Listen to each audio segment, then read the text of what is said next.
The slap echoed through the hospital cafeteria like a gunshot. Aria stumbled backward, her hand flying to her burning cheek, the other instinctively protecting her swollen belly. 5 months pregnant, carrying a child that wasn't hers to keep. "You social climbing parasite!" Vivienne Sterling's voice cut through the stunned silence. Her diamond rings had left a mark. "Security, remove this woman from my sight. Touch her, and you'll be arrested for assaulting the mother of my child." Brooks Sterling's voice thundered across the room as he rushed to shield Aria. The entire cafeteria froze. Because everyone knew the Sterlings. Everyone knew Brooks was married to the elegant Clementine. So who was this black nurse clutching her pregnant stomach? And why had the most powerful woman in Boston just slapped her in front of 50 witnesses? The answer would destroy 3 families, or save them all. I'm James, and today's story is going to take you on an emotional roller coaster. We're talking about a nurse who made an impossible choice to save her dying mother. A desperate couple fighting for their family, and a billionaire who'll stop at nothing to destroy them all. This story has everything: sacrifice, betrayal, courage, and one slap that changed everything. You won't want to miss a single second. Let's dive in. The fluorescent lights in Beacon Hill, General's basement break room, buzzed like dying insects. Aria Vance pressed her forehead against the cool metal of her locker, her scrubs still damp from where Mrs. Patterson in 304 had vomited blood on her shoulder an hour ago. The smell of disinfectant couldn't quite cover the copper tang that seemed permanently embedded in her nostrils these days. Her phone vibrated. Another text from Mayo Clinic's billing department. She didn't open it. She knew what it said. The same thing it had said for 3 weeks. Her mother had 11 days before they cancelled the surgery slot. 11 days to come up with $73,000. "Vance, you're up in VIP. Charge Nurse Deborah didn't look up from her clipboard. Sterling family. 4th floor." Aria's stomach dropped. Everyone knew the Sterlings. Their name was carved into the hospital's east wing. Brooks Sterling's great-grandfather had basically built half of Boston's skyline. "Can't someone else? They requested the best oncology nurse we have." Deborah's eyes softened for just a moment. "That's you, honey. Even when you look like death warmed over." The elevator to the 4th floor was lined with actual cherry wood paneling. Aria caught her reflection in the polished brass doors.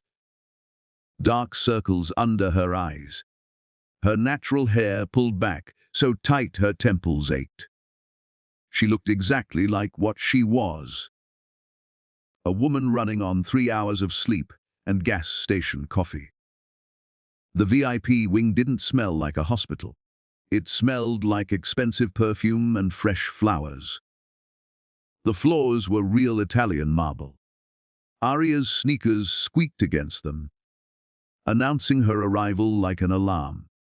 She heard the voice before she saw the woman. "I don't care about your love, Brooks." Each word was carved from ice. "If the fertility panel shows Clementine, is the reason the Sterling name ends with you. She is out of the will, out of the house, and out of your life by sunset." Aria froze at the corner. Through the partially open door of the consultation room, she could see them. Brooks Sterling stood with his back to her, his shoulders rigid beneath an expensive suit. The woman facing him was in her 60s, with silver hair pulled back in a style that probably cost more than Aria's monthly rent. Vivienne Sterling. the matriarch herself, and sitting in the chair between them, crying so quietly it was almost soundless, was the most beautiful woman Aria had ever seen. Clementine Sterling. Her blonde hair fell like silk around shoulders that shook with suppressed sobs. "Mother, please," Brooke's voice cracked. "She's your daughter-in-law. She's my wife. She's a failure." Vivienne's tone didn't change. "The doctors will confirm it tomorrow. No Sterling has ever been unable to produce an heir. It's clearly her deficiency, not yours." Aria should have walked away, should have turned around and requested a different assignment. But Clementine looked up that moment, and their eyes met through the crack in the door. The desperation in that gaze was something Aria recognized. It was the same look her mother had when the first round of chemo failed. She knocked. Vivienne's head snapped toward the door. "We're in a private consultation. I'm Nurse Vance. I was told Mrs. Clementine Sterling needed. We need nothing from you." Vivienne's eyes raked over Aria with the kind of assessment that reduced people to dollar signs. Especially not now. Clementine's voice was barely a whisper. "I'd like the nurse to stay. For my blood draw. The fertility panel." Brooks turned, and Aria saw his face for the first time. He was younger than she expected. Maybe 32. There were lines around his eyes that suggested he smiled often, but he wasn't smiling now. He looked trapped. Of course. Aria stepped inside, her heart hammering. "I'll need to take you to the lab." "You'll do it here." Vivienne moved to the window. "I don't want her paraded through the halls where people can see her upset." "How considerate." Aria thought but didn't say. She prepared the butterfly needle with steady hands, years of practice overriding her nerves. Clementine held out her arm without being asked. Up close, Aria could see the woman was trembling. "Deep breath," Aria murmured. "You'll just feel a small pinch." The needle slid in smoothly. Dark red blood filled the vial. 1, 2, 3 tubes for the comprehensive fertility panel. Aria labeled each one with practiced efficiency. "How long for results?" Vivienne asked. 48 hours for the standard panel. 72 for the comprehensive analysis. We'll pay for expedited processing. 24 hours. "Mother," Brooks started. 24 hours, Brooks. Then we'll know the truth, and we can move forward accordingly. Aria finished bandaging Clementine's arm. The woman's skin was cold as marble. "You should rest. Keep your arm elevated." Clementine's fingers suddenly gripped Aria's wrist. Her nails dug in hard enough to hurt. "Please," she whispered, so quietly that only Aria could hear. "Please help me." Before Aria could respond, Vivienne was ushering her toward the door. "You may go. And I trust the Sterling family's medical information will remain confidential." It wasn't a question. It was a command. Aria fled to the elevator, the vials of blood heavy in her pocket like grenades. Her hands shook as she logged into the lab system. She shouldn't look. She absolutely should not look at preliminary markers before the official results came back. But Clementine's desperate whisper echoed in her ears. "Please help me." Aria pulled up the preliminary blood work from Clementine's last physical. Then she cross-referenced it with Brooks, Sterling's annual executive health screening. The hospital kept records on all major donors. Her stomach turned to ice. The preliminary hormone levels were already visible in the system from a previous workup. Clementine's FSH was elevated. Her AMH was nearly undetectable. Her ovarian reserve was that of a woman in her late 40s, not early 30s. But that wasn't what made Aria's blood run cold. It was the notation in Brooks Sterling's file from 18 months ago. A consultation with a reproductive endocrinologist. Semen analysis showing severe oligospermia. A follow-up recommending immediate fertility preservation due to probable genetic condition causing progressive testicular failure. Clementine wasn't the infertile one. Brooks was. And from the looks of these results, Vivienne Sterling either didn't know or was choosing not to know. She was about to destroy her daughter-in-law for a condition her own son carried. Aria sat back, her mind racing. She should stay out of it. This wasn't her family. Wasn't her business. She had her own mother to save, her own impossible bills to pay. But then she thought of Clementine's cold hand, the way Brooks had looked at his wife with such helpless anguish, the casual cruelty in Vivienne's voice. She thought of her own mother, who had raised her alone after her father walked out, who had worked 3 jobs to put Aria through nursing school, who had taught her that doing the right thing mattered more than doing the easy thing. Aria pulled out her phone. Her thumb hovered over the Mayo Clinic billing portal. 11 days. $73,000. Then she took a screenshot of Brooks Sterling's fertility consultation and saved it to her encrypted personal drive. She didn't know what she was going to do with it yet. Didn't know if she had the courage to get involved in something this dangerous, this far above her pay grade. But she knew one thing tomorrow, when those official results came back. Someone in that family was going to be destroyed by a lie. And maybe, just maybe, Aria Vance was the only person in the world with the power to stop it. Her phone buzzed again. This time she opened it. Final notice, payment due in 11 days, or surgery cancellation will be processed. Aria closed her eyes and made a decision that would change everything. Aria didn't sleep that night. She sat at her kitchen table in her studio apartment in Dorchester, the screenshot glowing on her laptop screen like evidence of a crime she hadn't committed yet. Outside, sirens wailed. A couple argued in Spanish 3 floors up. Normal sounds. Her normal life. Except nothing about this was normal.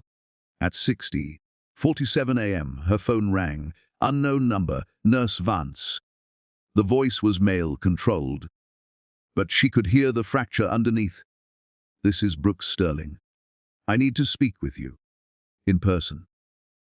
Today. Her mouth went dry. Mr. Sterling, I'm not sure. Please. The word cracked. I know what you saw in my file. Security flagged your access at 11:34 p.m. I've been awake ever since. Aria's heart stopped. She'd been so careful with the encryption, but she'd forgotten about the basic access logs. Stupid. So incredibly stupid. I can explain. I don't want explanations. I want to meet. There's a coffee shop on Warren Street. Violets. 1 hour. He hung up before she could refuse. Aria stared at her reflection in the darkened laptop screen. She should run. Should delete everything and pretend she never saw those files. But she thought of her mother's voice on the phone yesterday, trying so hard to sound strong while talking about casket preferences. Just in case. She got dressed and went to meet the devil. Violet's was the kind of place where nobody looked at anyone too closely. Aria ordered black coffee she couldn't afford and sat in the back corner. Brooks Sterling walked in exactly 60 minutes after his call, wearing jeans and a wrinkled button down instead of his usual suit. He looked like he'd aged 5 years overnight. He sat down across from her without asking permission. Up close, she could see the red in his eyes, the coffee stain on his collar. This wasn't the polished hair she'd seen in the hospital. This was a man coming apart. "You know," he said quietly, "about me. I shouldn't have accessed your file. That was wrong. I'll accept whatever disciplinary action. I don't care about that." He leaned forward. "I care about what happens at 3 p.m. today, when my mother gets the official results." Aria wrapped her hands around her coffee cup. "The results will show your wife has diminished ovarian reserve, early ovarian failure. She'll be labeled infertile. And my results were never ordered. Your mother only requested testing for Clementine." Brooks laughed, but there was no humor in it. Of course she did, because in Vivienne Sterling's world, the fault could never lie with her perfect son. He rubbed his face. "She'll destroy Clementine. Not just divorce. She'll make sure Clementine never works in this city again. She'll drag her name through every social circle. My mother doesn't just win. She obliterates." "Why are you telling me this?" "Because I saw your face yesterday, when my wife grabbed your hand." His eyes met hers, and they were the saddest eyes Aria had ever seen. "You wanted to help.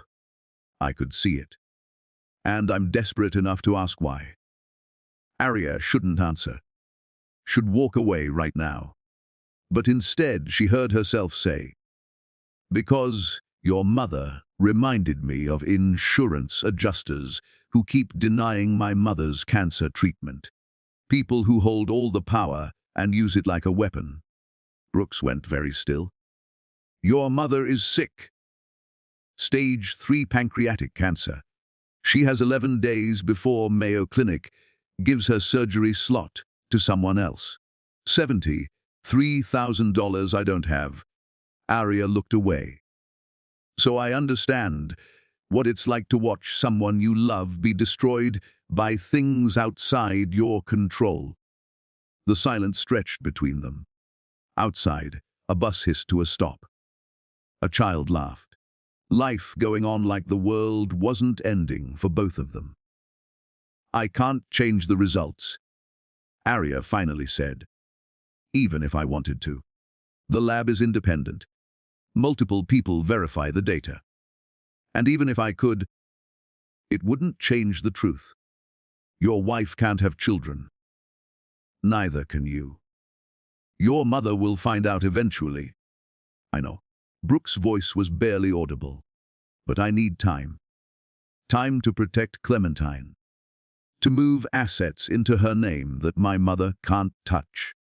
To find a way to give my mother what she wants without destroying my marriage." "What does she want?" "And Heir." He said it like a curse. "The Sterling legacy, the name continuing. That's all that matters to her. Not love. Not happiness. Just the bloodline. There are other options. Adoption. Surrogacy. Do you think my mother would accept anything less than a biological Sterling?" Brooks laughed bitterly. "She had my father's entire medical history, traced back 6 generations before she agreed to marry him. She views genes like stock portfolios." Aria started to stand. "I'm sorry, Mr. Sterling. I really am. But I can't help you. I won't risk my license for something impossible." "What if it wasn't impossible?" She froze. Brooks pulled out a folder. Inside were legal documents. Medical forms, financial statements. "I've spent all night researching. There's a legal framework in Massachusetts for gestational surrogacy with genetic donation. Private. Confidential. The child would be biologically mine, legally mine, but carried by someone else. Your wife would have to agree. She already knows she can't carry a child. We've known for 6 months. We just haven't told my mother. His hands trembled as he spread the papers across the table. What we need is someone willing to be a gestational carrier. Someone my mother doesn't know. Someone who could stay hidden until after the birth. Aria's coffee turned to acid in her stomach. You're asking me to have your baby. I'm asking you to save my wife's life. And maybe save your mother's life in the process. He slid a piece of paper across the table. A check. Already signed. Made out to Mayo Clinic on behalf of Aria's mother. For $73,000. This is insane. Aria whispered. This is desperate. Brooks' voice broke. I love my wife, Nurse Vance. I love her more than my mother's empire, or my family name, or any of it. And I'm watching her die slowly knowing she'll be blamed for something that's my fault. My genetic failure. Not hers. She'll hate me. She'll think she knows. Brooks pulled out his phone and played a video. It was shaky, clearly recorded this morning. Clementine sat on their bed, mascara streaked down her face. If you're watching this, Clementine said to the camera, it means Brooks found someone willing to help us. To the woman who saves my marriage, my life, my dignity, I will never be able to repay you. I know what Brooks is asking is impossible, is unfair. But please, please consider it. Not for the money, for the chance to prove that good people still exist in this world. The video ended. Aria sat frozen. I need an answer in 6 hours, Brooks said quietly, before the results are released. If you say yes, we have a lawyer standing by. We'll create an airtight contract. Your mother gets her surgery. You get compensation beyond the medical costs. And when it's done, you walk away. No strings. No obligations. You give us 9 months, and we give you your mother's life. He stood up, put on sunglasses even though it was overcast outside. I'll be at the hospital at 2 p.m. If you're there, we move forward. If not, I'll understand. And I'll make sure your file access is expunged from the records. You'll face no consequences either way. Aria watched him walk out. The check sat on the table between the cold coffee cups like a coiled snake. $73,000. Her mother's life. But at what cost? She picked up her phone. Her mother answered on the first ring, like she'd been waiting. Baby girl, you sound stressed. What's wrong? Aria closed her eyes. Her mother had always known. Even across phone lines and hospital rooms, and all the lies Aria told to keep her from worrying. Mama, if you had to make an impossible choice to save someone you loved, would you do it? The pause was long. Then her mother's voice came back, soft and sure. Baby, I worked 3 jobs and slept 4 hours a night for 18 years to get you through school. I'd have worked 6 jobs if I could. Love isn't about easy choices. It's about showing up when everything's hard, even if people judged you for it. People always gonna judge. Question is whether you can live with yourself after. Can you? Aria looked at the check, thought of Clementine's desperate eyes, Brooks' broken voice, the casual cruelty of a woman who valued bloodlines over human beings. I don't know yet, Mama. Then you keep thinking until you do know. But remember, you got a good heart. Whatever it tells you, I trust it. They said goodbye. Aria sat alone in the coffee shop for 2 more hours, the check growing heavier with each passing minute. At 1:47 p.m., she walked into Beacon Hill General Hospital. Her hands were steady. Her decision was made. Brooks Sterling stood by the fourth-floor elevator, trying to look casual and failing completely. When he saw her, his whole body sagged with relief. "You came." "I have conditions," Aria said. "Your wife meets with me first, alone. I need to hear from her own mouth that this is what she wants. And we do this my way. No lying to hospital staff. No forged records. Everything legal. Everything documented. I won't risk my career on deception." "Agreed." "Anything else?" "Yeah." Aria looked him dead in the eye. "When this is over, when your mother finds out the truth, because she will eventually, you don't hide behind lawyers or money. You stand up to her. For your wife. For your child. For doing the right thing even when it costs you everything." Brooks held out his hand. "I swear it." They shook. His palm was sweating. So was hers. Neither of them knew that 3 floors below, Dr. Silas Thorne was already on the phone with Vivienne Sterling, offering her something far more dangerous than the truth. He was offering her exactly what she wanted to hear. The lawyer's office smelled like old books and new money. Aria sat across from Clementine Sterling in a room with windows that overlooked Boston Harbor. Between them sat a woman named Margaret Chen, the kind of attorney who charged $1,000 an hour and earned every penny. Brooks had excused himself. "You two need to talk without me in the room," he'd said, and Aria respected him for that at least. Clementine twisted her wedding ring around her finger.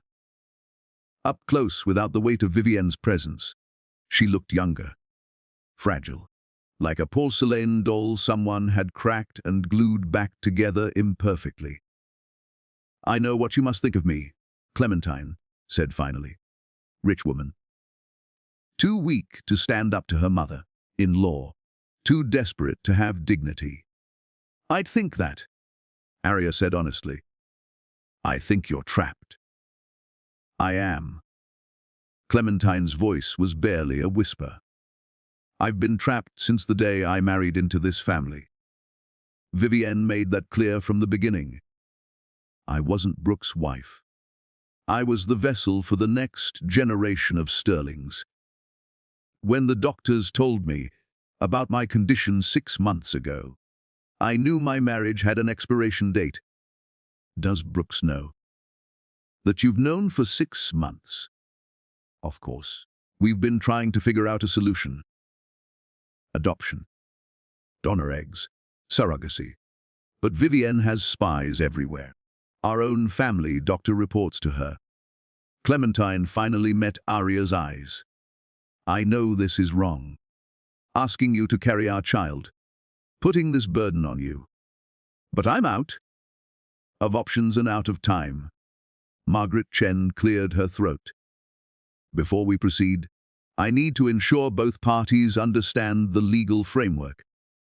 Ms. Vance, you would be entering a gestational surrogacy agreement. You would carry a child created from Mr. Sterling's sperm and a donor egg." "Wait." Aria held up her hand. "Donor egg. I thought." "Why can't use my eggs?" Clementine said quietly. "They're not viable. That's what the tests would show. But we can't use yours either, because then the child wouldn't be legally mine under Massachusetts surrogacy law. We need a donor. Anonymous." Screened, Aria's head spun. This was getting more complicated by the second. "So I'm just the carrier. Nothing genetic." "You would be giving us 9 months of your life," Clementine said. "Your health, your privacy, your safety. That's not nothing. That's everything." Margaret slid a contract across the table. "The compensation package includes full medical coverage, a stipend of $15,000 per month during pregnancy, a completion bonus of $100,000, and the immediate payment of $73,000 to Mayo Clinic for your mother's treatment. Additionally, Mr. Sterling will establish a trust in your name for $250,000, accessible after delivery. Aria's hands trembled as she looked at the numbers. Nearly $400,000 total. More money than she'd see in 5 years of nursing. Maybe 10. "This is too much," she whispered. "It's not enough," Clementine said fiercely. "Nothing could be enough for what we're asking. You'll have to hide the pregnancy. Lie to your coworkers. Risk your reputation. And if Vivienne finds out before the birth," she stopped, swallowed hard. "She'll destroy all of us. Especially you." "Why me?" "Why not hire a professional surrogate?" "Because Vivienne monitors our finances like a hawk. Any large payment to a surrogacy agency would trigger alerts. But a medical payment to Mayo Clinic, that looks like charity. The monthly stipend can be routed through a shell company as consulting fees." Margaret's voice was clinical, but not unkind. "And frankly, Miss Vance, you need us as much as we need you. That makes this a partnership, not a transaction." Aria wanted to be offended, wanted to walk out. But the woman was right. She did need them, desperately. "I need to think more of 30 minutes. Margaret checked her watch. At 3 p.m., the fertility results will be officially released. Mrs. Sterling will be declared infertile. Vivienne Sterling will begin divorce proceedings by 5 p.m. Our sources have confirmed she's already drafted the paperwork. If we're going to do this, it has to be now." Clementine reached across the table and took Aria's hands. Her fingers were ice cold. "I know we're strangers. I know you have no reason to trust us. But I'm begging you. Not as a rich woman asking for a favor. As one woman to another, who understands what it's like to be powerless." Aria looked into those desperate blue eyes and saw her own reflection. Two women from different worlds, both drowning in different ways. "If I do this," Aria said slowly, "I have conditions beyond the contract. I want honesty. No more secrets between us. If something goes wrong, if your mother finds out, if any of this falls apart, we face it together. No one gets thrown under the bus to save someone else." "Agreed," Clementine said immediately. "And after the baby is born, I walk away. Completely. I don't want birthday cards or Christmas photos or updates. I can't be part of this child's life. That would destroy me." "Understood." Clementine's voice cracked. "Though I hope someday you'll let me thank you properly." Aria picked up the pen. Her hand hovered over the signature line. This was insane. Reckless. Potentially career-ending. But her mother would live. That's what mattered. Her mother would live. She signed. 2, 3 floors below in the hospital's administrative wing. Dr. Silas Thorne sat in his private office with the door locked. On his computer screen were Clementine Sterling's fertility results. On his phone was Vivienne Sterling's number. He'd been the Sterling family physician for 12 years. He'd delivered Brooks. He'd treated Vivienne's late husband through his final illness. He knew where every body was buried, literal and metaphorical. And he knew exactly how much Vivienne would pay to get the results she wanted.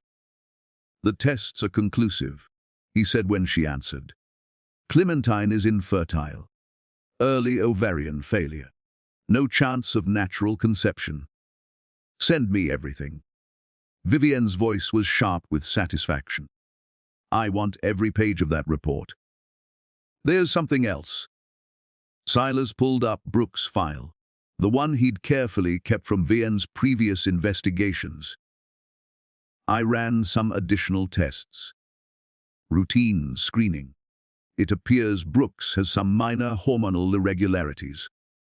Nothing serious, but you might want to have him seen by a specialist. What kind of irregularities? Testosterone levels slightly below normal range. Could affect his fertility as well. But it's treatable. Completely manageable with medication. The lie slid out smooth as silk. He'd been practicing it for hours. Are you saying my son might also have fertility issues? Vivienne's voice dropped to dangerous levels. I'm saying it's inconclusive. We'd need more testing. But the important thing is that Clementine's results are definitive. The problem is clearly on her side. He could hear Vivienne breathing on the other end of the line. Calculating. Planning. Dr. Thorne, I want you to lose those additional tests on Brooks. Immediately. They don't exist. Do you understand? Mrs. Sterling, I can't just delete medical records. You can, and you will.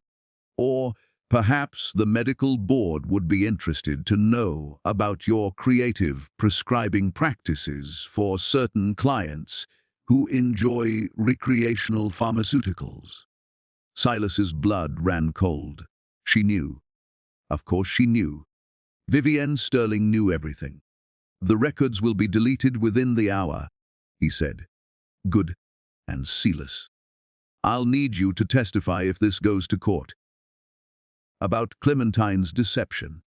How she hid her condition. How she trapped my son in a fraudulent marriage. But she didn't. She did.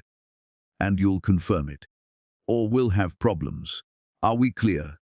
The line went dead. Silas sat in the silence, staring at his computer screen.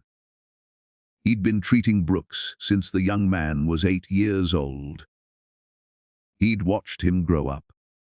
Had been there for every skinned knee, every flu, every moment of that boy's life. And now he was being asked to destroy him. His finger hovered over the delete button on Brooks' fertility records. Those tests showed severe oligospermia, genetic markers for progressive testicular failure. Brooks Sterling would likely be completely sterile within 5 years. But if Vivienne found out, she'd blame Clementine anyway. She'd find a way to make it the wife's fault. That's what people like Vivienne did. They bent reality to match their narratives. Silas deleted the files. Then he deleted the backup. Then he cleared the access logs. When he was done, Brooks Sterling's fertility problems had never existed. He told himself he was protecting the family, preventing unnecessary pain. But deep down, he knew the truth. He was a coward, and his cowardice was about to set off a chain of events that would destroy lives. 2. In the lawyer's office, Aria's signature was barely dry when Margaret's phone buzzed. She glanced at it and her face went pale. What? Brooks stood up immediately.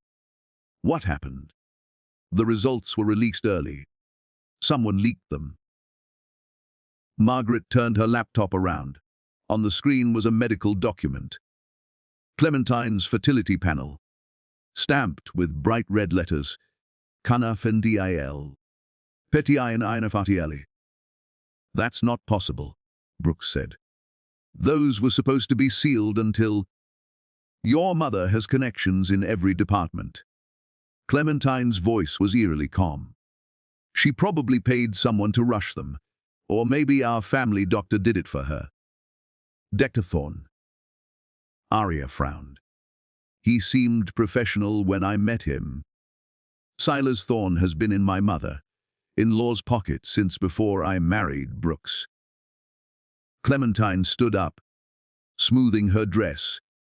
He's the one who's been monitoring my fertility treatments, reporting back to Vivienne every month. I should have known he'd do this. Brooks was already on his phone. I'm calling him right now. Clementine put her hand over his. It doesn't matter anymore. The results are out. Vivienne knows. We need to move forward with the plan.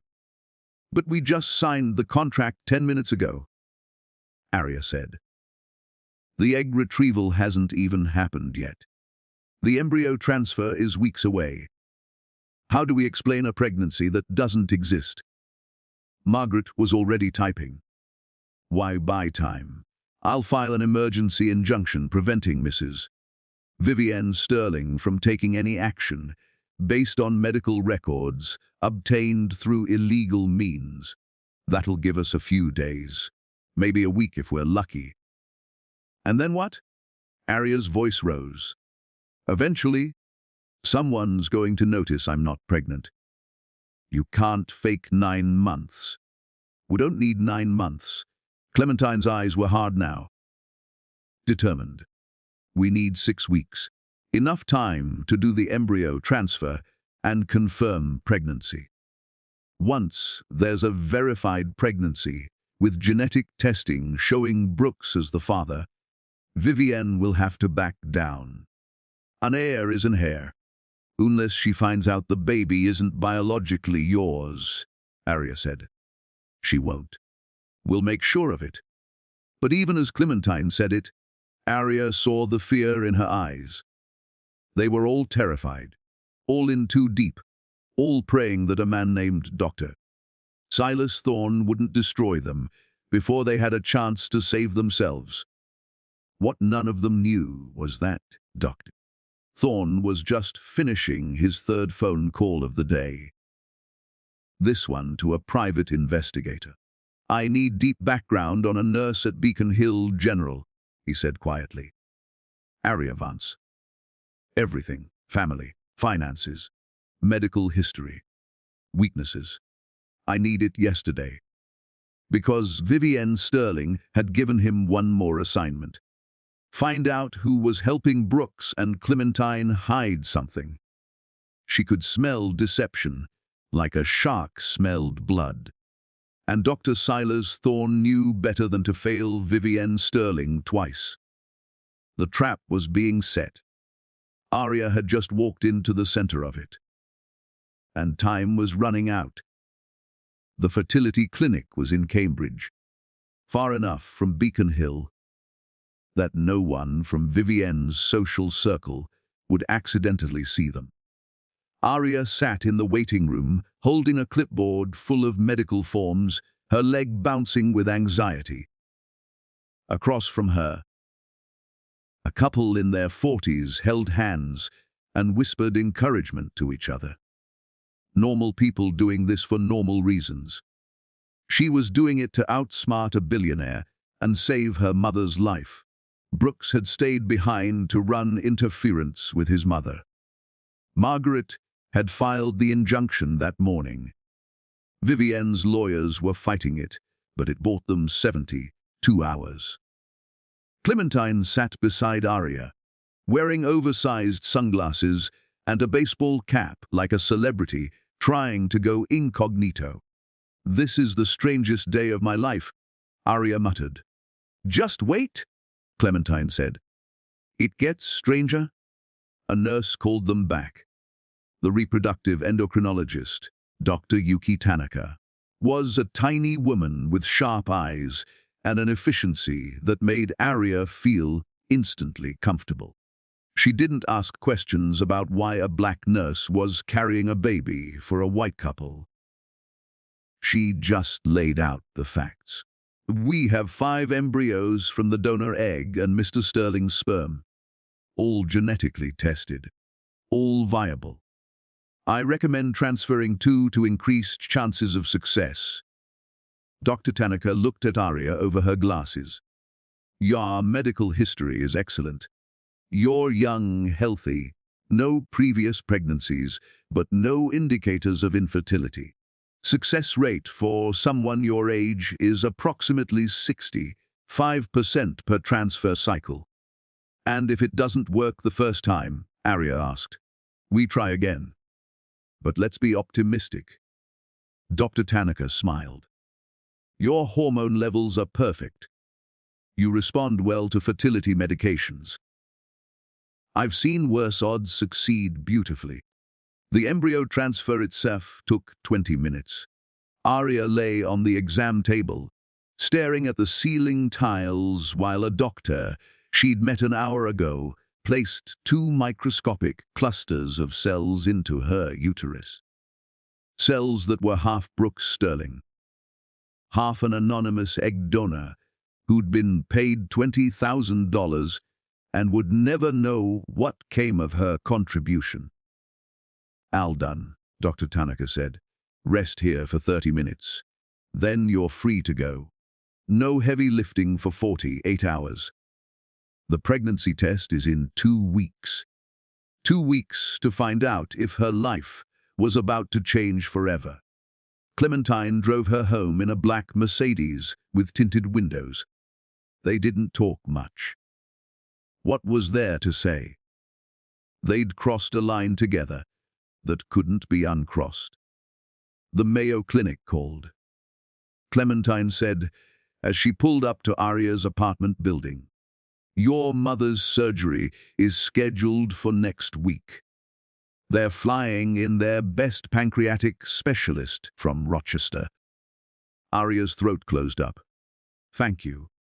Don't thank me yet. This is just the beginning. Clementine turned to look at her. Aria, I need you to know something. If this goes wrong, if Vivienne finds out, if the pregnancy doesn't happen, if any of this falls apart, I'll protect you. I'll make sure you and your mother are taken care of. You have my word. Your word won't mean much if your mother-in-law destroys you. But it's all I have to give. Aria got out of the car and watched the Mercedes disappear into Boston traffic. Then she climbed 3 flights to her apartment, lay down on her couch, and tried not to think about the fact that she might be pregnant with a stranger's baby. Her phone rang. Her mother. Baby girl, the hospital just called. They said my surgery's scheduled. They said everything's paid for. Her mother's voice broke. Aria, what did you do? I got a bonus, Mama. A big one. For working extra shifts during the nursing shortage. The lie tasted like ash. She'd never lied to her mother before, not about anything important. That's a lot of extra shifts. It was a lot of extra work. The pause stretched. Then her mother said quietly, as long as you're safe, baby. As long as you're okay. I'm okay, Mama. I promise. Another lie. She was so far from okay, she couldn't even see it from here. Across town in Beacon Hill, Dr.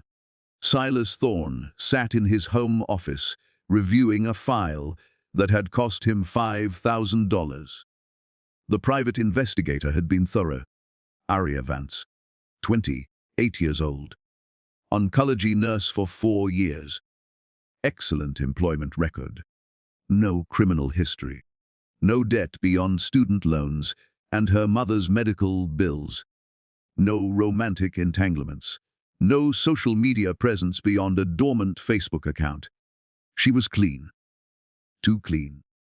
The only irregularity was a $73,000 payment from a shell company called Sterling Medical, consulting to Mayo Clinic 3 days ago. The same day the fertility results were released. The same day Aria Vance had accessed Brooks Sterling's medical records. Silas picked up his phone. Vivienne answered on the first ring. Tell me you have something, she said. I have a name. Aria Vance. She's an oncology nurse at the hospital. She accessed Brooks' files the night before the results were released. And someone, likely Brooks or Clementine, just paid for her mother's cancer surgery using a shell company. Buying her silence, Vivienne said coldly, or buying her cooperation. Send me everything you have on her. What are you going to do? What I always do, Silas. I'm going to find the weakness and exploit it. The line went dead. Silas sat in the silence, the file on Aria Vance heavy in his hands. He thought about calling Brooks, warning him. But what would he say? That he'd been spying on them for Vivienne. That he'd already sold them out. Some betrayals couldn't be undone. He'd made his choice. Now he had to live with it. 1 week later, Aria was doing a routine medication check on the 7th floor when she felt the first cramp. Sharp, low in her abdomen. She froze in the middle of the hallway, one hand pressed to her stomach. Please no. Not yet. Too early to know. The cramping passed. She finished her shift, went home, and stared at the calendar. 7 days until the pregnancy test. 7 days of not knowing if the embryo transfer had worked. If she was pregnant. If any of this insane plan had a chance. Her phone buzzed. A text from an unknown number. We need to meet. Urgent. Tomorrow, 8 a.m. Violet's coffee. Come alone, B. Brooks. Something had happened. She didn't sleep that night at 7:45 a.m. She was already at Violet's, nursing her second cup of black coffee when Brooks walked in. He looked worse than before. Haunted. My mother knows, he said without preamble. She doesn't have proof yet, but she knows something's going on. She's hired a private investigator. She's monitoring my bank accounts, my phone, everything. Aria's blood turned to ice. How much does she know? She knows about the payment to Mayo Clinic. She knows your name. She knows you accessed my medical files. Brooks ran his hands through his hair. She's going to come after you, Aria. Not directly. That's not how she works. She'll dig into your life, look for leverage, for anything she can use to discredit you or force you to talk. I haven't done anything illegal. It doesn't matter. She'll make it look illegal. She'll destroy your nursing license, your reputation, your mother's treatment, unless we move first. Move first how? Brooks pulled out a folder. Inside were plane tickets. How would you feel about spending the next 8 months in Maine? Aria stared at him. You're joking. I own a property in Bar Harbor. Remote. Private. Nobody knows about it. I bought it under a corporate shell before I married Clementine. My mother has no idea it exists. Brooks spread the documents on the table. You could live there, in comfort. We'd set up telemedicine for your prenatal care. You'd have everything you need. And when the baby comes, you come back. We present the heir to my mother as a fait accompli. You want me to disappear for 8 months. I want you to be safe. If you stay in Boston, my mother will find a way to get to you. To your mother. To everyone you care about. Brooks leaned forward. I know it's asking a lot. I know it's not what you signed up for. But it's the only way to protect all of us. Aria thought of her studio apartment, her coworkers, her mother recovering at home after surgery. Everything familiar she'd have to leave behind. What about my job? You'd take a medical leave. We'd make it legitimate. Stress-related. Your supervisor would understand. You've been working yourself to death taking care of your mother. And after? When I come back pregnant with no explanation, you tell them it happened during your leave. A brief relationship that didn't work out. The father isn't in the picture. It's not uncommon. It was insane, all of it. But as Aria looked at Brooks' desperate face, she realized he was right. Vivienne Sterling wouldn't stop. She'd dig and dig until she found something to use. And Aria's mother, still recovering from surgery, still fragile, she was the perfect leverage. I need to think. You have 24 hours. That's how long the investigator needs to build a full profile on you. After that, my mother will have everything. Every vulnerability, every pressure point. Brooks stood up. I'm sorry, Aria. I know we keep asking more and more of you. But I don't know what else to do. He left her sitting there, the plane tickets on the table, like an escape route or a trap. She couldn't tell which.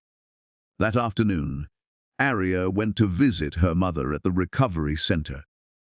The surgery had gone well. The cancer was in retreat. Her mother looked better than she had in months, color returning to her cheeks, light in her eyes.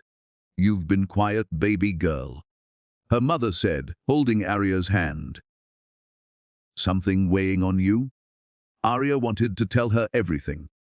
The surrogacy, the threats, the impossible choices that kept piling up.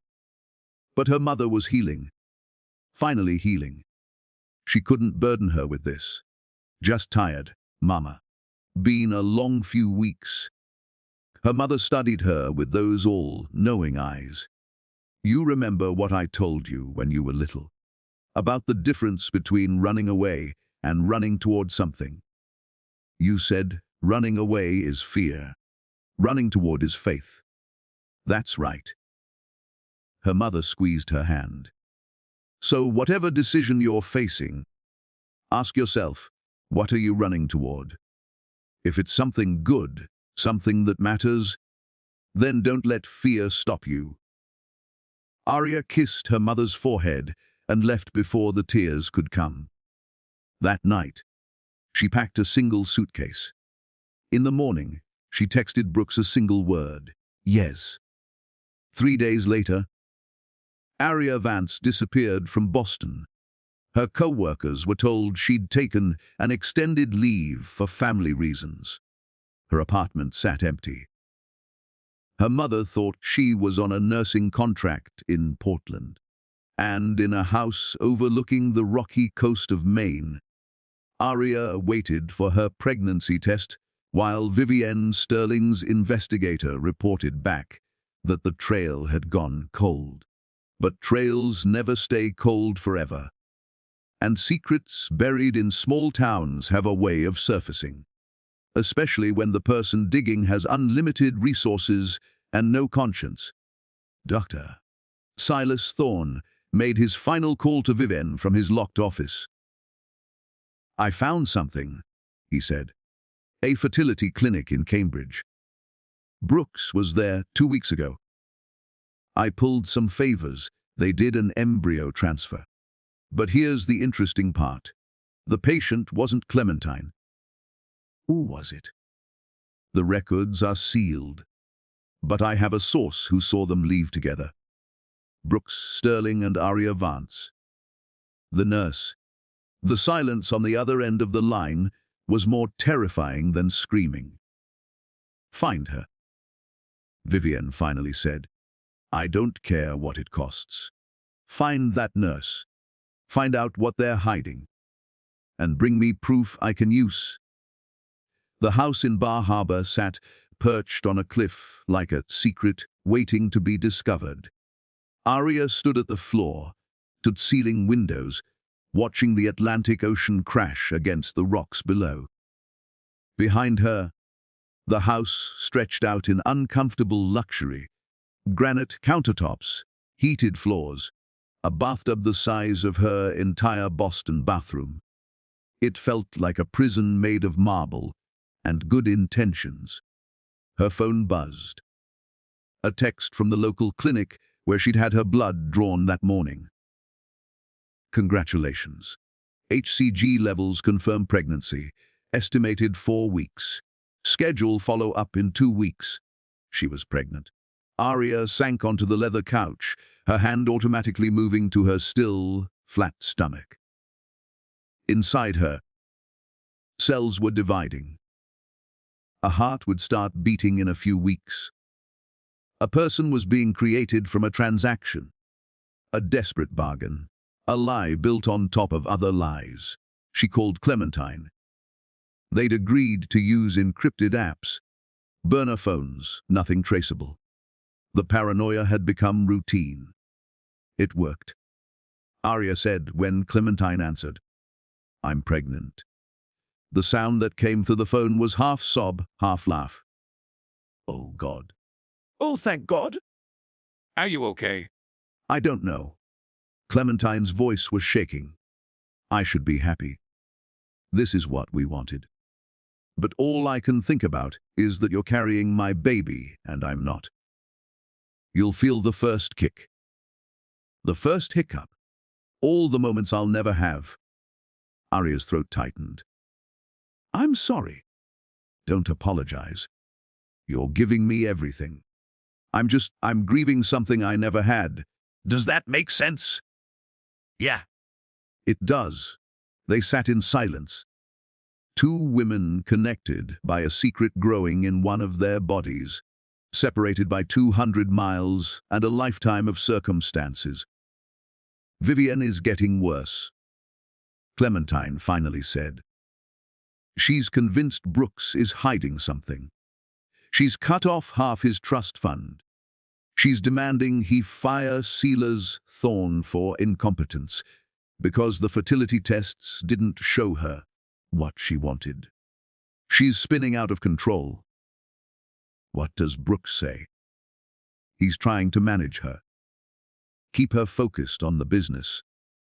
But she's obsessed with finding proof that I trapped him, that I knew about my infertility and hid it.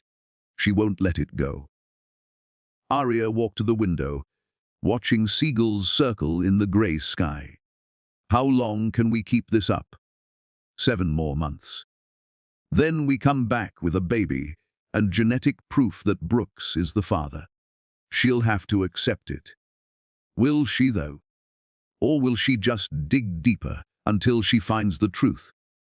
Clementine didn't answer, because they both knew the answer. In Boston, Dr. Silas Thorne sat across from Vivienne Sterling in her Beacon Hill townhouse. The room was all dark wood and oil paintings of dead relatives. It smelled like money and mothballs. "I've traced the payments," Silas said, sliding a folder across the mahogany desk. "Brooks created a shell company 3 months ago. Sterling Medical Consulting. It's been making regular deposits to an account in Aria Vance's name. 15,000 a month. For what purpose? The official paperwork says medical consulting services. But Aria Vance is an oncology nurse, not a consultant. And 15,000 a month is far above standard consulting rates." Vivienne opened the folder, her manicured nails clicking against the paper. "Where is she now?" "That's the problem. She disappeared 2 weeks ago. Took a medical leave from the hospital. Her apartment is empty. Her mother thinks she's on a nursing contract in Portland. But I checked. No hospitals in Portland have any record of hiring her. So she's hiding, or being hidden." Silas pulled out another document. "I found the fertility clinic. They won't give me records without a warrant. But I have a source who confirmed an embryo transfer was performed on Aria Vance using Brooks' genetic material and a donor egg." Vivienne went very still. The kind of still that meant her mind was racing, connecting dots, building cases. "They're using her as a surrogate." "It appears so. Because Clementine can't carry a child. So they found someone who could. Someone desperate enough to hide. Someone they could pay to disappear. Vivienne's voice was ice over steel. Clever. Almost clever enough. What do you want me to do? I want you to find her. She's pregnant with my grandchild. She's leverage. Once I have her location, I have everything. Vivienne stood up, walking to the window that overlooked her perfectly manicured garden. Brooks thinks he can outmaneuver me. He forgets that I built this empire from nothing. I've destroyed bigger threats than a lovesick boy and his barren wife. Silas felt something twist in his chest. He'd known Brooks since the boy was 8. Had watched him grow into a kind, decent man despite his mother's best efforts, and now he was helping destroy him. Mrs. Sterling, perhaps we should consider? Consider what? Letting them win? Letting some nobody nurse carry the Sterling Heir like she's renting out her womb. Vivienne's eyes were hard as diamonds. No. This family has standards, has legacy. I won't have it tainted by desperation and deception. The child would still be Brooks' biological son or daughter. Carried by a woman who sold herself for money. Raised by a woman who can't fulfill her basic biological function. Vivienne turned back to him. Find the nurse, Silas. I don't care what it costs. Find her and I'll handle the rest. 6 weeks into the pregnancy, Aria started showing. Just a small bump, barely noticeable under loose clothing, but undeniable when she looked at herself naked in the mirror. She pressed her hand against it, feeling the slight swell. In there, she whispered. I don't know what I'm supposed to say to you. I don't know if I should talk to you at all. You're not mine to keep, but you're mine to protect. For now, her phone rang. An unknown number.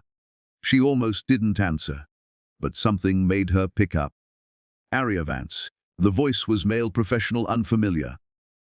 Who is this? My name is James Chen. I'm an attorney representing Vivienne Sterling. I'd like to discuss a matter of mutual interest. Aria's blood went cold. I have nothing to discuss with you. I think you do. We know about the surrogacy arrangement. We know you're carrying Brooks Sterling's child. We know you're being paid to hide during the pregnancy. His voice was calm, matter of fact. Mrs. Sterling would like to make you a better offer. I'm not interested. $1 million. Cash. In exchange for terminating the pregnancy and signing a non-disclosure agreement. Aria's hand tightened on the phone.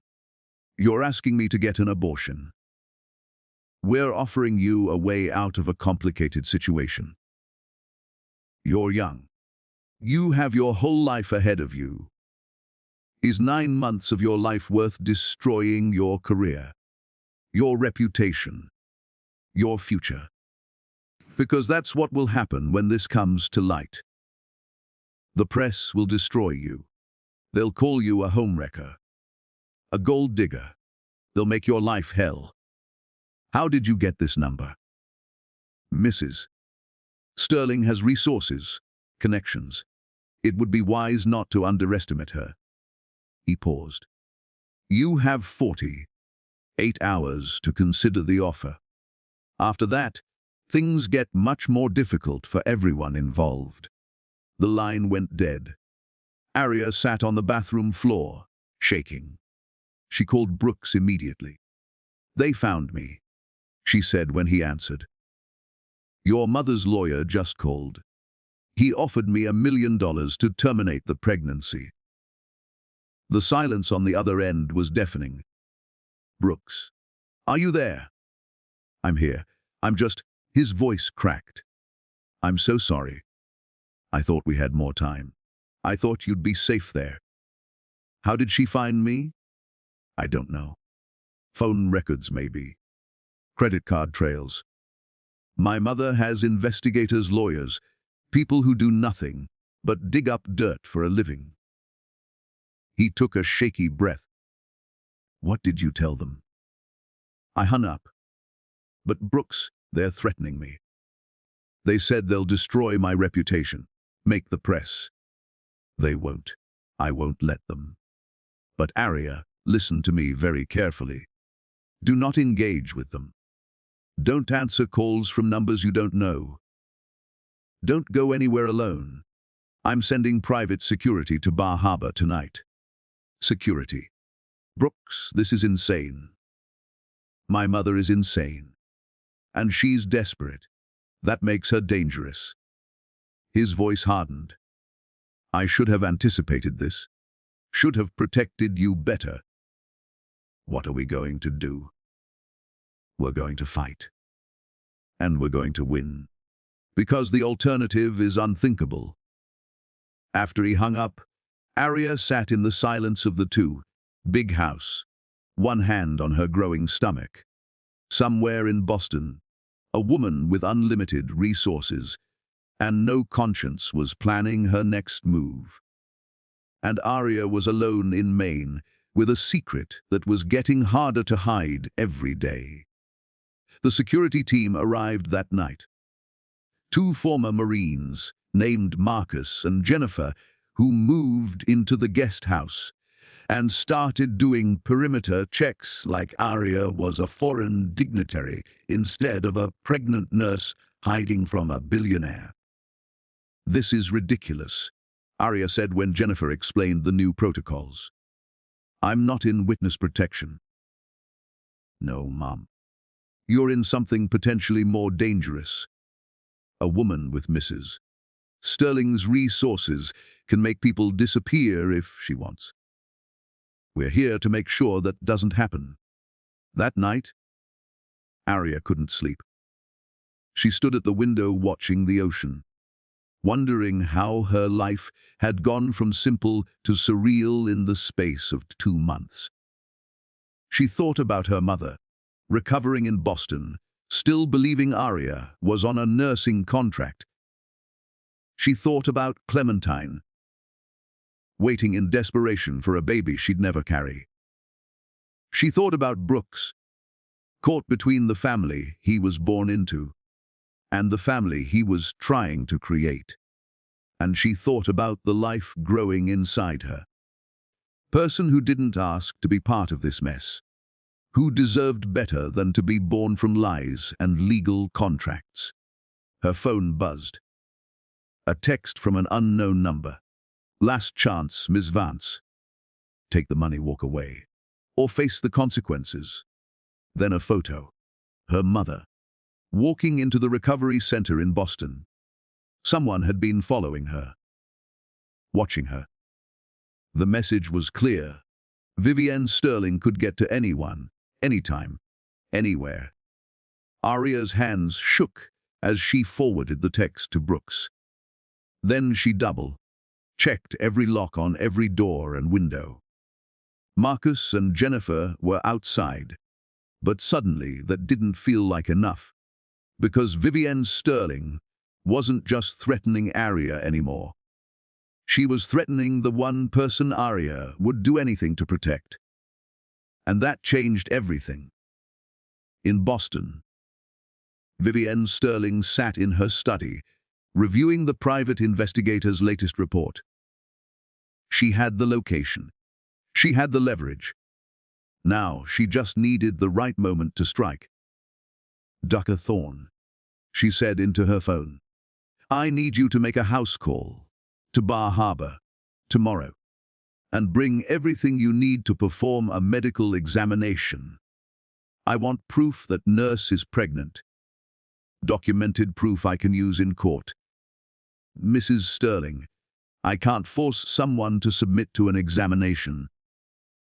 You can if they believe it's in their best interest. Or their mother's best interest. Her smile was cold. Use your imagination, Silas. That's what I pay you for. She hung up and poured herself a scotch. Tomorrow, the game would change. Tomorrow, she'd have all the ammunition She needed to destroy this ridiculous scheme and remind her son that in the Sterling family, she always won. Always. Aria woke to the sound of someone pounding on the door. The sun was barely up, casting grey light across the main coast. She pulled on a robe, her heart hammering as Marcus's voice came through the security system. "Ems Vance, stay inside. We have an unauthorized vehicle approaching." Through the window, she watched a black town car wind up the gravel driveway. It stopped in front of the house and docked at her. Silas Thorne stepped out, carrying a medical bag. Aria's stomach dropped. She grabbed her phone and called Brooks. "He's here," she said when he answered. "Dr. Thorne. At the house. Right now. Don't let him in. Don't open the door. I'm calling our lawyer, Ms. Vance." Silas's voice came through the intercom system. "I need to speak with you. It's about your mother." Aria froze. "What about my mother?" "Please. 5 minutes. That's all I'm asking." Marcus appeared at her side, weapon visible on his hip. Say the word, and he's gone. But Aria's mind was spinning. Your mother. He'd said it specifically, deliberately. She looked at Marcus. Stay close. But let him in. Marcus's jaw tightened, but he nodded. 2 minutes later, Silas Thorne sat in the living room, his medical bag at his feet. He looked older than Aria remembered. Tired, like he hadn't slept in days. "You have 3 minutes," Aria said, standing with her arms crossed. "Then my security removes you." "Your mother had a follow-up scan yesterday," Silas said quietly. "At the recovery center. Standard post, surgical imaging to check for any complications." Aria's breath caught. "And the scans show something. A shadow on her liver. It could be nothing. Scar tissue. Post-surgical inflammation. Or it could be metastasis." He met her eyes. "She needs a biopsy. Immediately. But her insurance is dragging their feet on approval. They're saying it's not medically necessary yet, that they want to wait and see." "That's a lie. My mother's treatment is fully covered." Was fully covered. Until someone at the insurance company received an anonymous tip that the Mayo Clinic payment might have been obtained fraudulently. Now they're investigating. Everything's frozen pending their review. Aria felt the room tilt. Vivienne. Mrs. Sterling has connections everywhere. Insurance companies. Medical boards. She's not above using them. Silas opened his bag and pulled out a portable ultrasound machine. "I'm here to make you an offer. Let me confirm the pregnancy. Document it properly. Give Mrs. Sterling the medical proof she's demanding. In exchange, I'll personally ensure your mother gets the biopsy today. I'll call in favors. I'll pay for it myself if I have to. You want me to cooperate with the woman trying to destroy me, so she can have ammunition to use in court. I want you to save your mother's life." Silas's voice cracked. "Ems Vance, I know what you think of me. I know I'm Vivienne's creature, that I've done terrible things to keep my position. But I'm also a doctor. And your mother is dying while we play these games. You don't know that the shadow is cancer, and we won't know until she gets the biopsy, which won't happen while her insurance is frozen." He stood up. "I'm not asking you to betray Brooks or Clementine. I'm asking you to let me do one decent thing in the middle of this nightmare. Let me help your mother." Aria's phone buzzed. A text from her mother's case manager at the recovery center. "We need to talk about your mother's insurance situation. Please call ASAP." Her hands shook. She looked at Silas, at Marcus standing ready by the door, at the ultrasound machine that could either save her mother or destroy everything they'd built. "If I do this," she said slowly, "you give me your word, doctor to nurse, that my mother gets the biopsy today, that you'll make sure she's taken care of no matter what happens with Vivienne's investigation." "You have my word." "And the ultrasound results.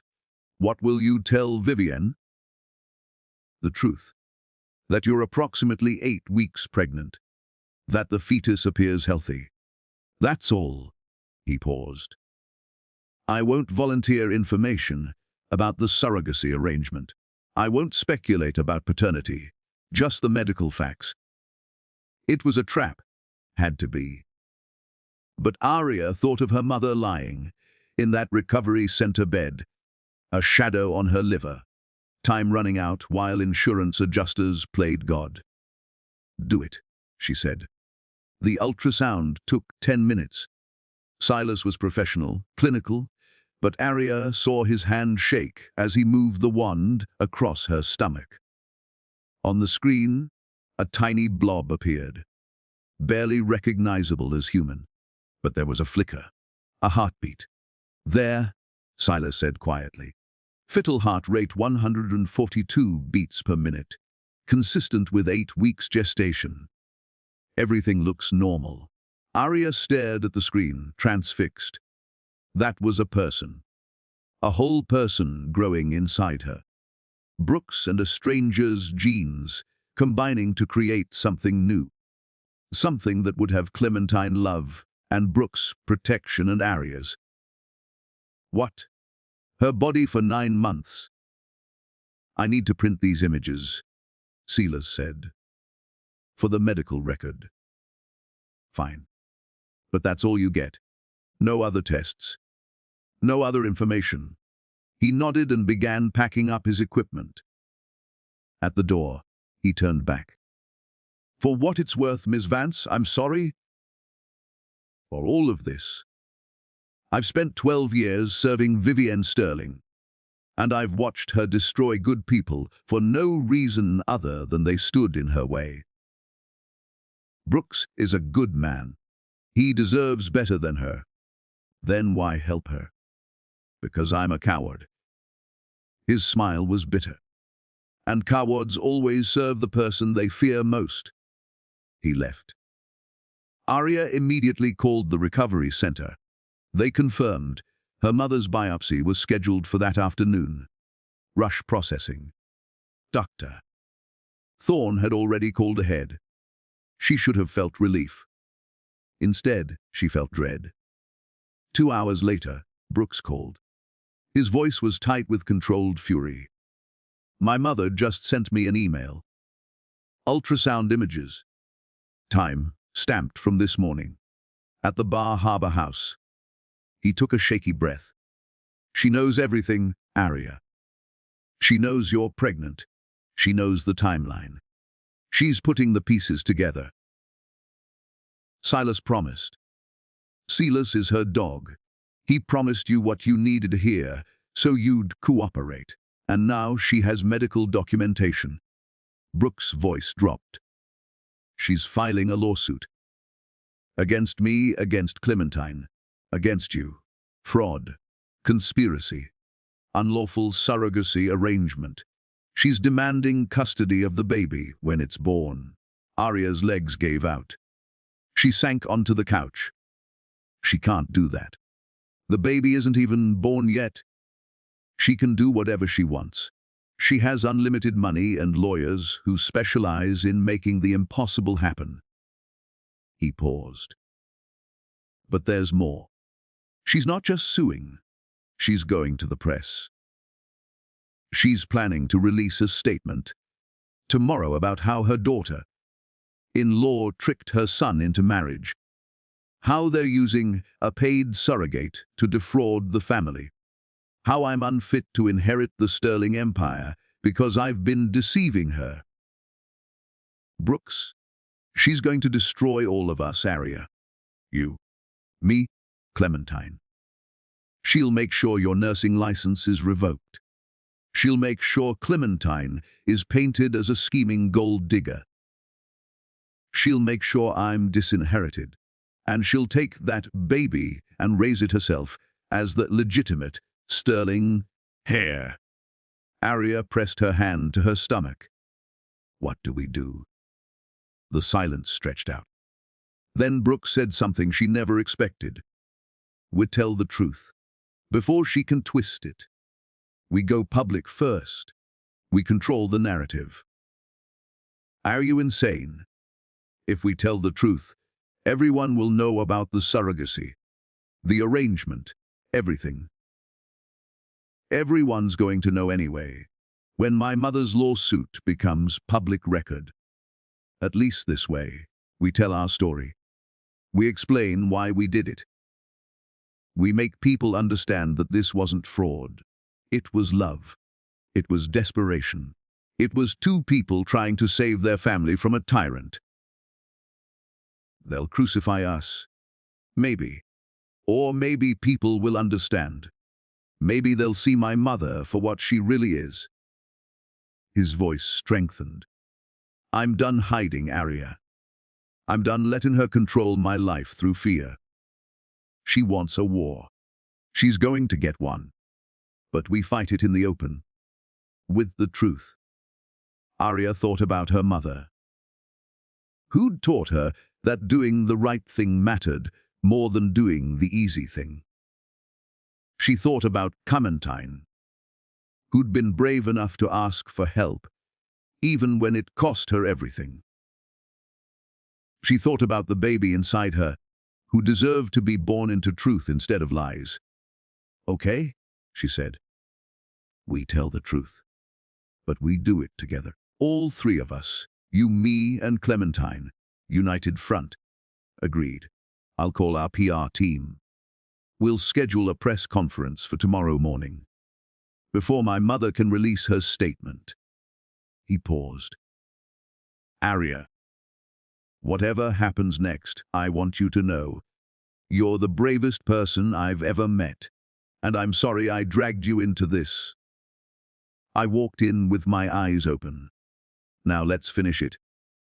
That night, Aria, Brooks, and Clementine sat on a video call, planning their statement.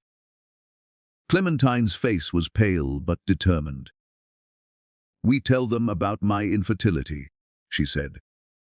We explained that Brooks and I wanted a family, that we found someone willing to help us, that this was always about love, not deception.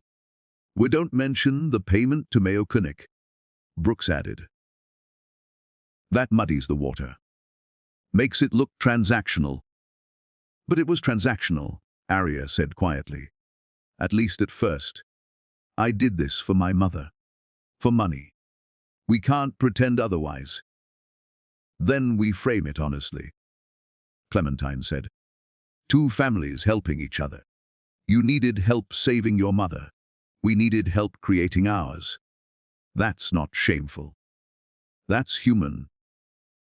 They worked through the night, crafting a statement that was honest without being defensive, that acknowledged the complexity without apologizing for the love underneath it all. At dawn, Aria's phone rang. Her mother.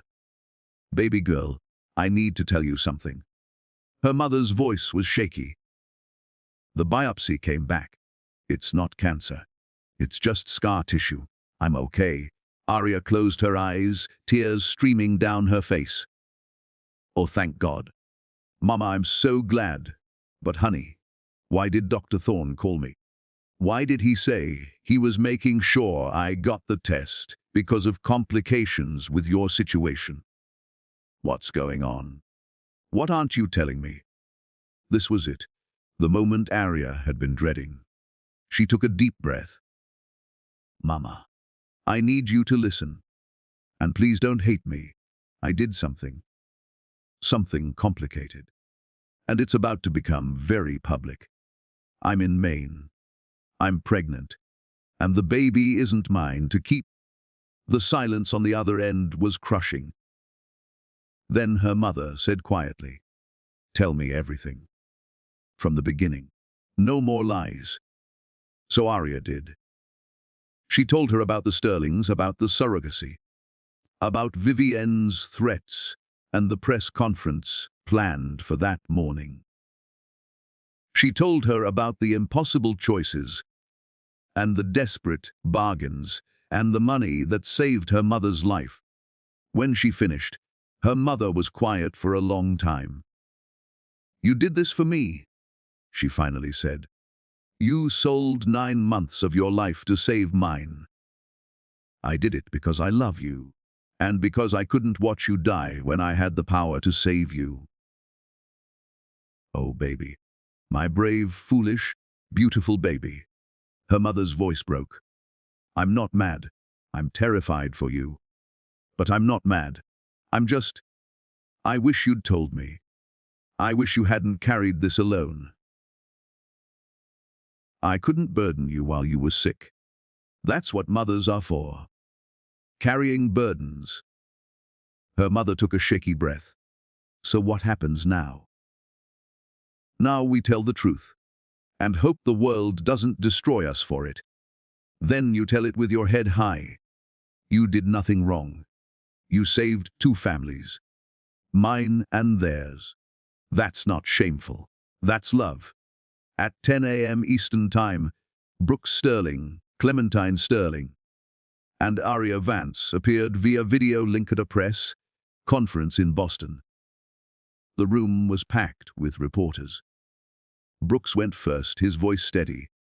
"My name is Brooke Sterling, and I'm here to tell you the truth about my family before someone else tells you lies."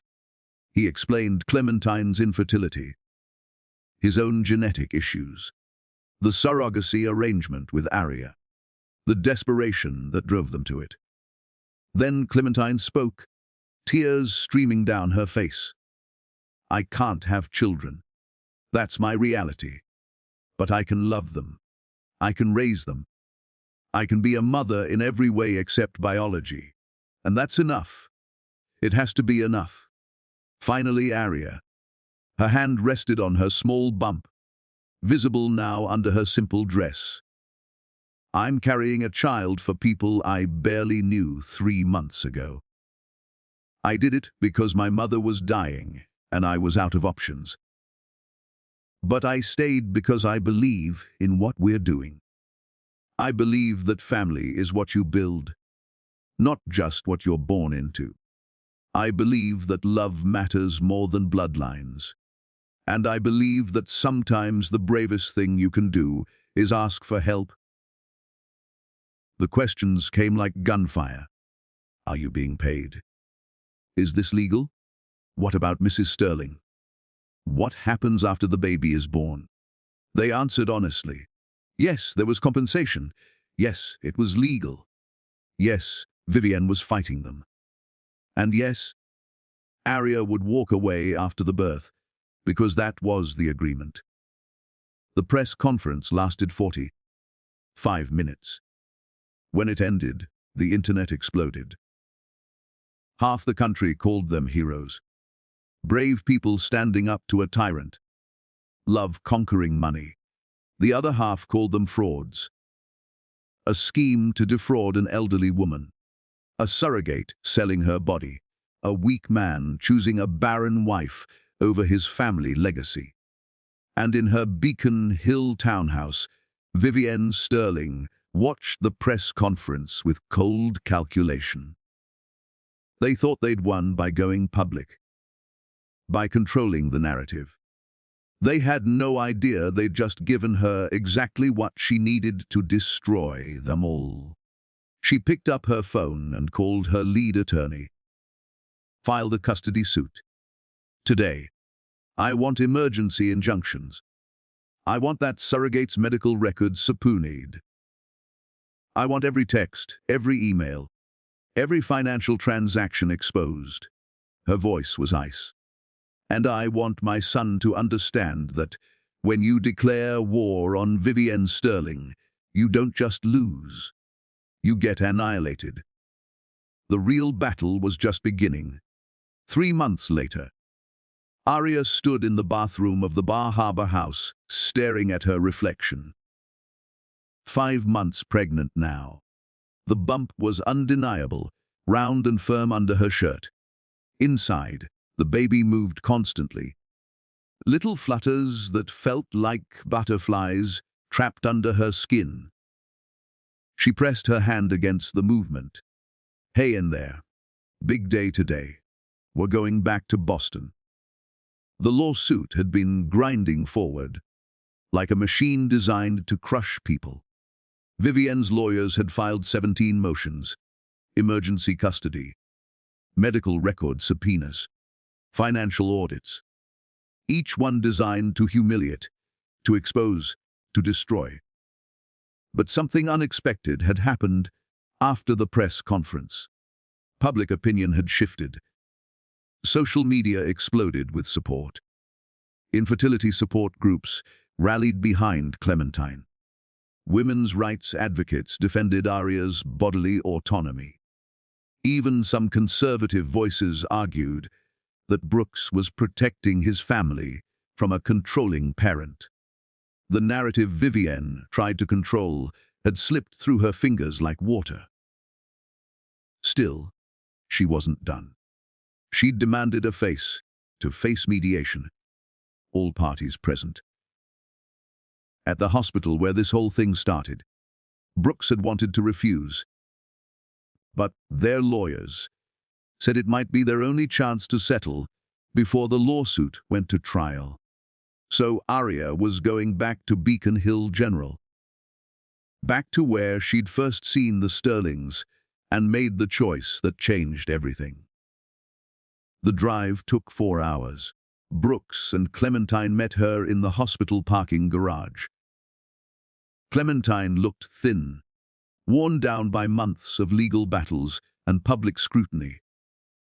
But when she saw Aria, her whole face transformed. "Look at you," she whispered, hands hovering near Aria's stomach. "May I?" Aria nodded. Clementine pressed her palms against the bump, and right on cue, the baby kicked. Clementine's eyes filled with tears. "That's my child," she said softly. "That's our baby. Brooks, feel this." Brooks placed his hand next to his wife's. The baby kicked again, stronger this time. For a moment, the three of them stood in the dim garage, connected by the life growing between them. "Whatever happens in there," Brooks said, "we're in this together. All of us. No one gets sacrificed to make peace with my mother." They rode the elevator to the 4th floor VIP wing. The same wing where this had all started. Same marble floors. Same expensive perfume smell. But everything had changed. Vivienne sat in the conference room with her lawyers, 3 of them, all in suits that cost more than Aria's car.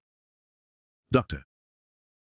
Silas Thorne sat in the corner, looking like he wanted to disappear into the wallpaper. "You're late," Vivienne said without looking up from her phone.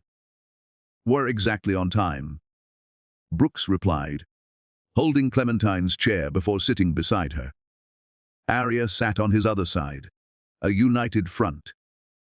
Margaret Chen, their lawyer, spread documents across the table.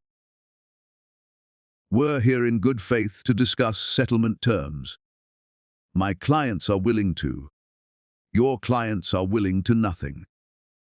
Vivienne finally looked up, her eyes scanning Aria with the same assessment as before. Like she was livestock being appraised. "I'm not here to negotiate. I'm here to present reality. You will dissolve this fraudulent surrogacy arrangement. The child will be given to a legitimate adoption agency. Brooks will divorce Clementine and marry someone capable of producing heirs naturally. And Miss Vance will sign a comprehensive NDA and disappear from our lives permanently." "That's not happening," Clementine said quietly. "Excuse me." Vivienne's tone could have frozen fire. I said that's not happening. None of it. Clementine stood up, and Aria saw the transformation. This wasn't the broken woman from months ago.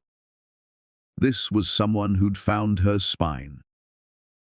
You don't get to decide who Brooks marries.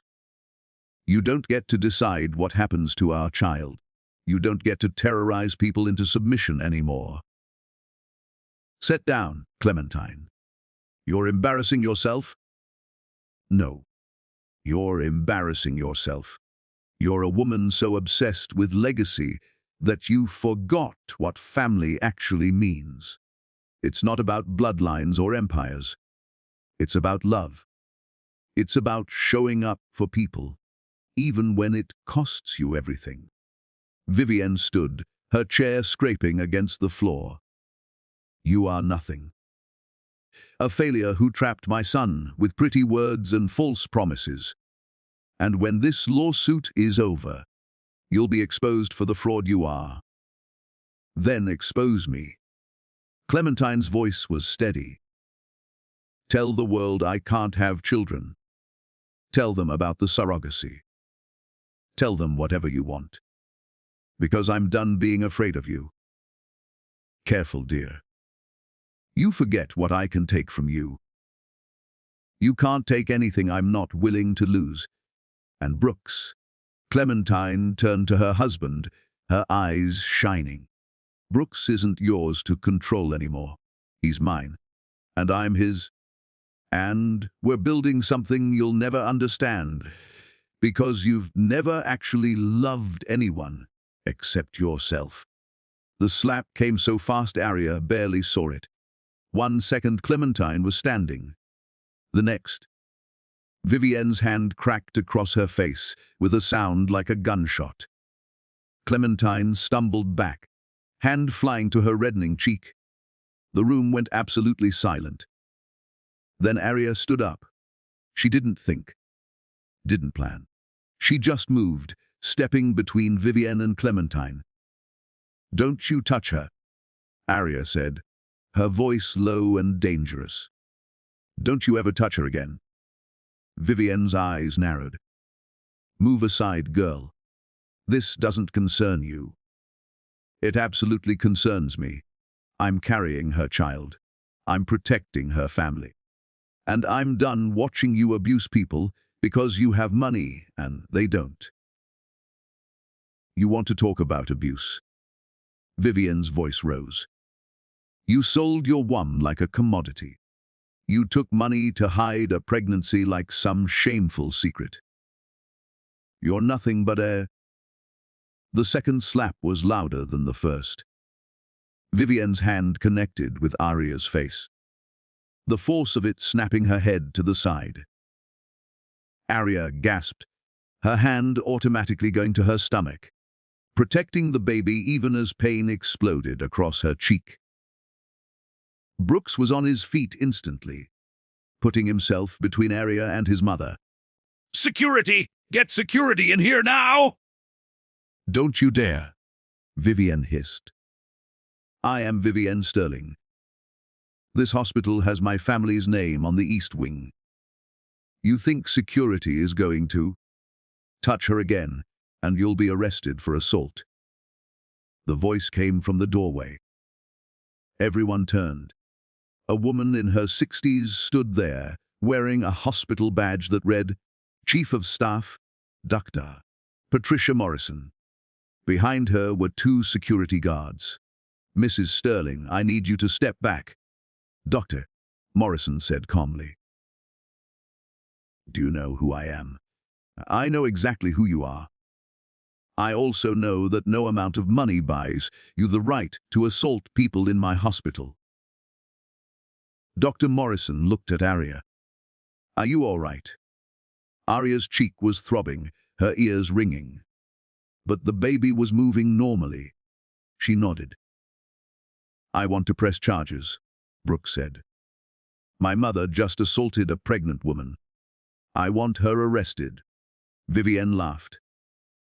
It was a horrible sound. You would have your own mother arrested for defending our family legacy from parasites and con artists. No, I would have a woman who just committed assault arrested for assault. Brooke's voice was steel, because that's what you are, mother. Not family, not legacy. Just a woman who uses violence when she can't control people anymore. Dr. Morrison nodded to security. Mrs. Sterling, you need to leave the premises. If you refuse, you will be escorted out, and the police will be called. This is absurd.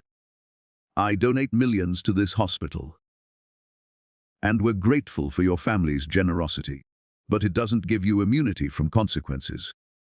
Dr. Morrison's voice was firm. Leave. Now? For the first time in her life, Vivienne Sterling looked uncertain. She glanced around the room. At the lawyers gathering their things, at Dr. Thorne refusing to meet her eyes, at her son standing protective over two women she'd tried to destroy. "This isn't over," she said quietly. "I will not let my grandchild be raised by failures and frauds. I will fight this until the child isn't yours to claim." The new voice came from Dr. Thorne. He stood up, his hands shaking but his voice steady. "Mrs. Sterling, I need to tell you something. Something I should have told you months ago." "Silas, sit down." "No, I'm done sitting down. I'm done lying for you." He pulled a file from his bag. "These are Brooke's fertility tests. The real ones. From 18 months ago. The ones you told me to delete." The room went absolutely still. "Brooks has severe oligospermia with genetic markers for progressive testicular failure. He's been infertile longer than Clementine. Longer than you've known. The reason they needed a surrogate isn't just because of Clementine's condition. It's because even with her eggs, the chances of Brooks's sperm successfully fertilizing them were nearly zero." Vivienne's face went white. "You're lying. I wish I was. But I'm a doctor first. I took an oath, and I've violated that oath for 12 years serving you." Silas set the file on the table. "The truth is, Mrs. Sterling, your obsession with bloodlines and legacy is built on a genetic impossibility. Your son can't naturally produce the heirs you're demanding. The only reason there's a baby at all is because of a donor egg, advanced reproductive technology, and a woman brave enough to carry a child that isn't genetically hers." Vivienne grabbed the file, her hands shaking as she flipped through the pages. Aria watched emotions flicker across her face. Disbelief, rage, grief, denial. "This can't be Brooks. Tell me this isn't true." Brooks met his mother's eyes. "It's true. I've known for over a year. I didn't tell you because I knew you'd blame Clementine anyway. You'd find a way to make it her fault. Just like you're doing now. But the legacy, the Sterling name, will continue with the baby Aria's carrying. A baby who is biologically mine, legally Clementine's, and carried by a woman who gave up 9 months of her life to make it happen." Brooks' voice softened, just slightly. "This is what love looks like, mother. Messy and complicated and imperfect. But it's real, and it's more valuable than any empire you've built." Vivienne stood there, the file slipping from her fingers, papers scattering across the marble floor. For the first time since Aria had met her, Vivienne Sterling looked lost. "I just wanted," her voice cracked. "I just wanted the family name to continue, to matter, to mean something after I'm gone. Then let it mean kindness instead of cruelty." Clementine said softly, "Let it mean a family built on love instead of control." Let it mean your grandchild grows up knowing they were wanted so badly that three strangers became family to make it happen. Vivienne looked at Clementine, then at Aria, then at her son. Something in her face shifted. Not acceptance. Not yet. But maybe the beginning of understanding. I need to think. She walked toward the door, then paused. Without turning around, she said quietly, I'm sorry. For the slap. For all of it. Then she was gone. The room exhaled collectively. Brooks pulled Aria into a careful hug, mindful of her stomach.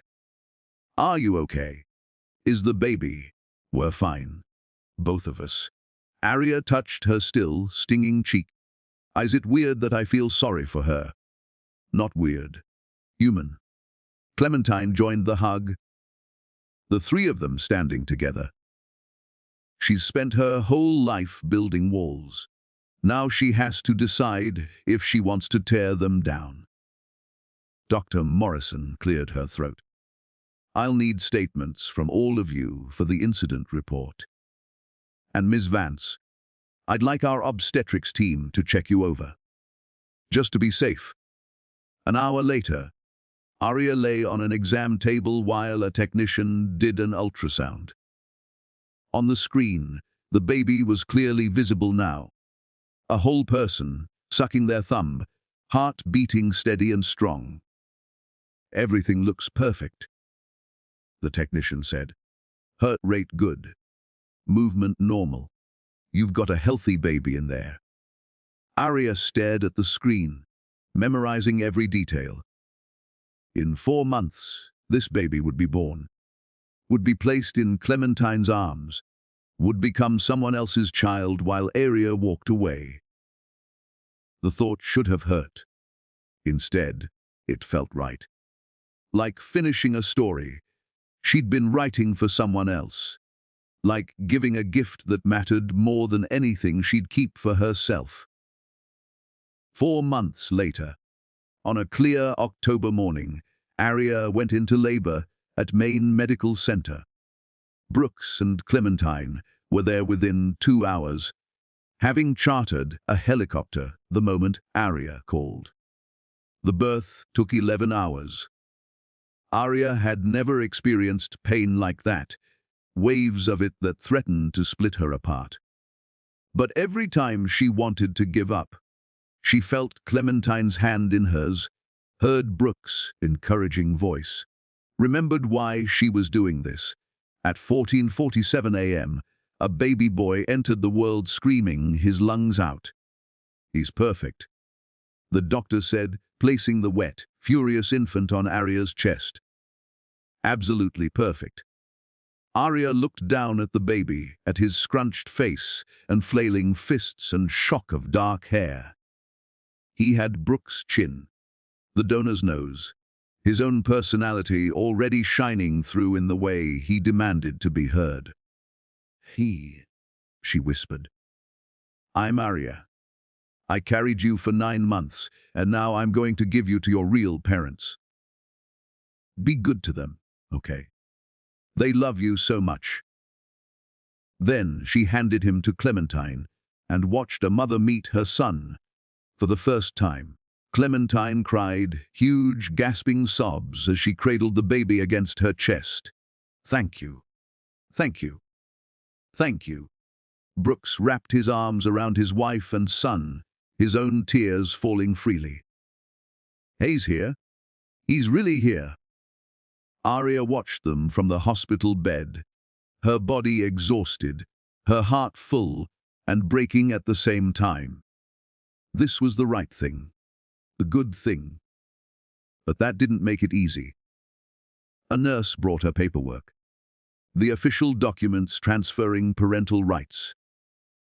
Aria signed them without hesitation, her hand steady even as tears blurred her vision.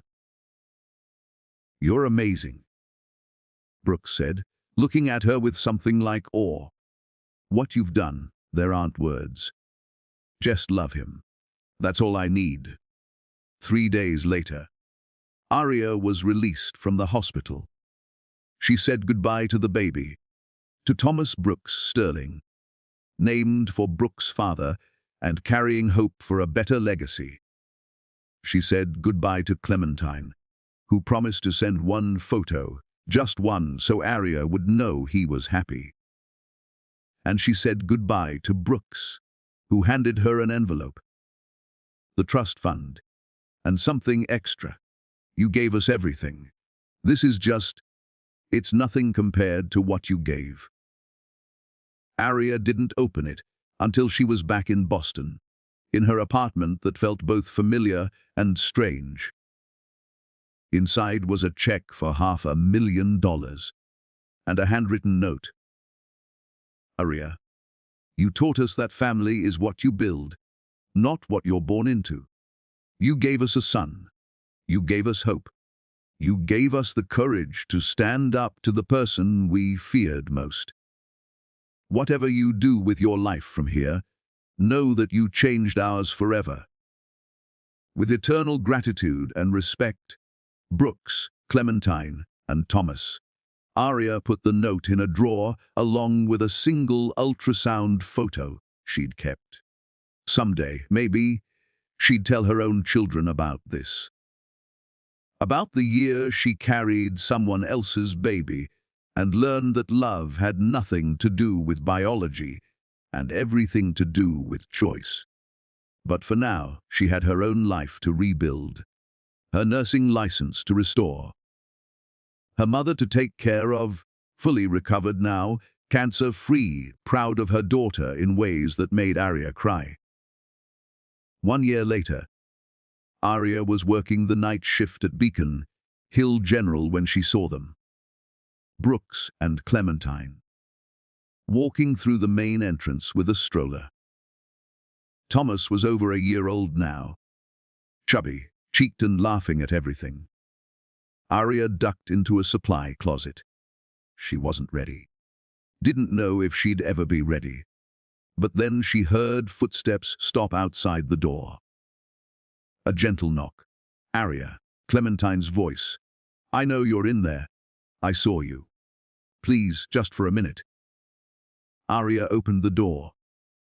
There they were, her past standing in her present. We're not here to make you uncomfortable, Clementine said quickly. We wanted you to see that he's happy, that he's loved, that what you did mattered. Thomas chose that moment to reach his arms toward Aria, babbling something that sounded like, "Oop." He does that with everyone, Brooks said. He's ridiculously friendly. Takes after his dad. Aria looked at the child, at this person who'd lived inside her body, who carried half of Brooks' DNA and none of hers, who was being raised by strangers who'd become something like friends. He's beautiful, she said simply. He is. And there's something else. Clementine pulled out her phone and showed Aria a photo. A professional portrait of Brooks, Clementine, Thomas, and... Is that Vivienne? Aria asked, shocked. She's trying. It's slow. She still says inappropriate things about half the time. But she's in therapy. She's learning to be a grandmother instead of a general. Brooks smiled. Thomas is the only person she's ever loved without conditions. It's changing her. Slowly. But it's happening. That's good. They stood in awkward silence. So much history between them. So much they couldn't say. Finally, Clementine said, I know you said you wanted to walk away completely. That you didn't want updates or photos or any of this.